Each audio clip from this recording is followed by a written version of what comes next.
पापमोचनी एकादशी जो चैत्र माह के कृष्ण पक्ष में आती है, भगवान विष्णु यानी कि मधुसूदन को अर्पित है। ये एकादशी जाने अनजाने में किए हुए पापों से मुक्ति और आत्मिक शुद्धि, मानसिक शांति और मोक्ष प्राप्ति के लिए अत्यंत फलदायी मानी जाती है।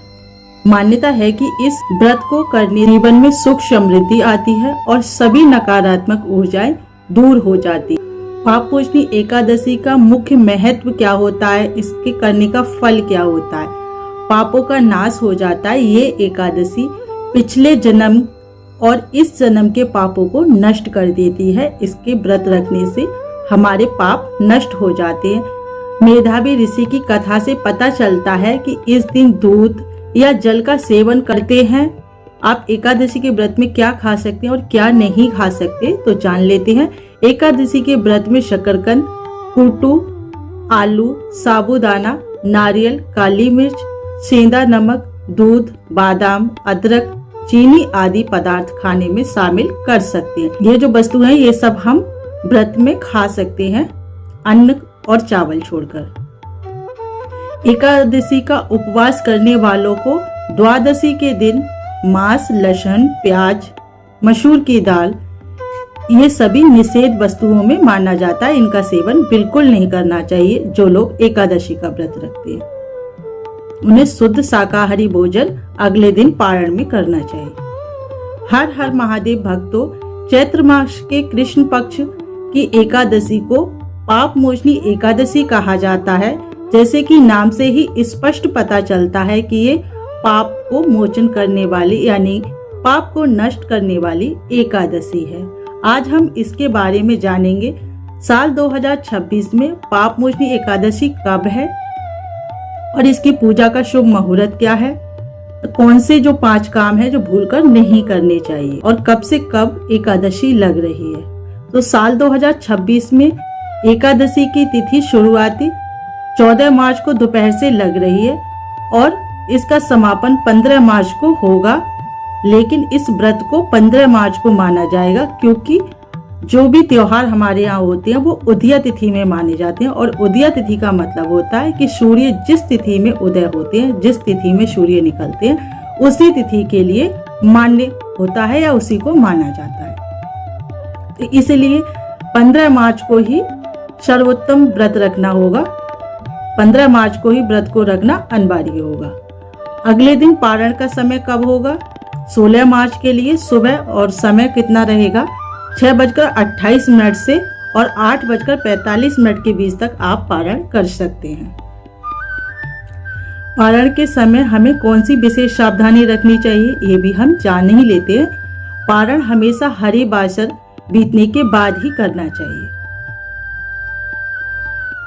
पूजा की विधि क्या रहेगी, पूजा में क्या क्या सामग्री चाहिए व्रत रखने के लिए, जब हम व्रत रखेंगे तो पूजा कैसे करें ये भी हम जान लेते हैं।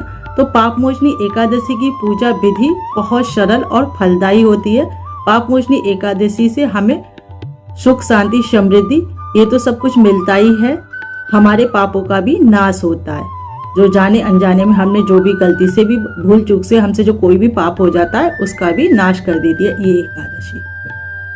सुबह उठकर जल्दी उठें और संकल्प करें भगवान श्री हरि के सामने जाकर। सुबह जल्दी उठकर स्नान करें और भगवान विष्णु के समक्ष व्रत का संकल्प ले।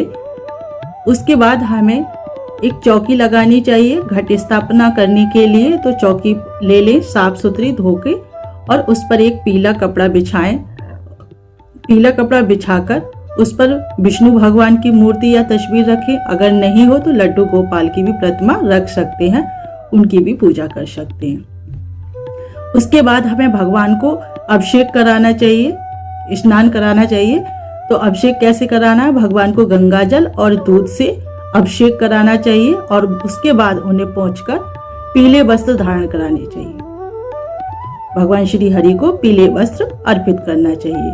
भोग में क्या क्या हमें रखना चाहिए और पूजा में क्या क्या हमें अर्पित करना है? तो पीले फल, भगवान विष्णु को पीली चीजें प्रिय हैं तो इसलिए पीले फल, पीले फूल और सबसे जरूरी बात तुलसी दल जरूर अर्पित करें क्योंकि भगवान विष्णु के लिए तुलसी दल के बिना पूजा अधूरी रहती है और वो भोग को स्वीकार नहीं करते। तो इसलिए विशेष ध्यान रखें कि तुलसी दल अवश्य लगाएं जब भगवान जी को भोग अर्पित करें।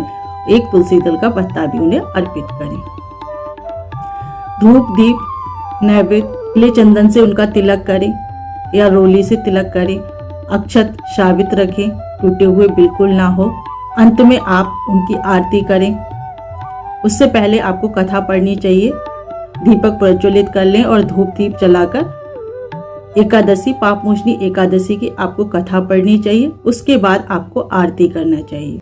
इस दिन हमें कुछ नियमों का पालन करना अनिवार्य होता है, तो उन नियमों का पालन जरूर करें कि एकादशी के दिन हमें ऐसा कौन सा नियम करना चाहिए, एकादशी के दिन क्या करना चाहिए और क्या नहीं करना चाहिए। एकादशी के दिन सर्वप्रथम चावल ग्रहण नहीं करने चाहिए। बाकी जो लोग व्रत रख रहे हैं उनको तो बिल्कुल ही नहीं करना है, और जो लोग व्रत नहीं रखते हैं घर के अन्य सदस्यों को भी चावल नहीं खाना चाहिए। भूलकर भी चावल का सेवन नहीं करना चाहिए, क्योंकि माना जाता है कि सारे पाप जितने भी होते हैं संसार में वो चावलों में आकर बैठ जाते हैं। इसलिए चावल एकादशी के दिन निषेध माने जाते हैं। दूसरा, हमें लहसुन प्याज का भोजन नहीं बनाना चाहिए। और तीसरा, किसी की बुराई बिल्कुल नहीं करनी चाहिए। जो लोग व्रत रख रहे हैं और या जिनके घर में जो लोग व्रत रखते हैं या जो लोग व्रत नहीं रख रहे हैं, उनके लिए भी किसी की बुराई नहीं करनी चाहिए। ओम नमो भगवते वासुदेवाय मंत्र का जाप करना चाहिए।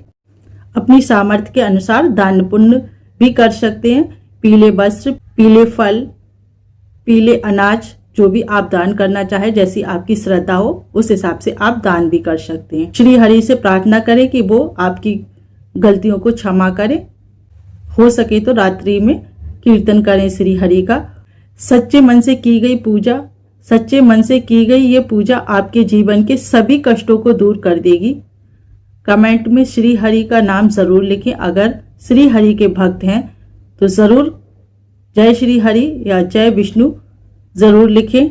आपको ये जानकारी अच्छी लगी हो तो अपने परिवार के साथ शेयर करें और हमारे चैनल को सब्सक्राइब करना बिल्कुल ना भूलें। फिर मिलते हैं नेक्स्ट वीडियो में, तब तक के लिए हर हर महादेव।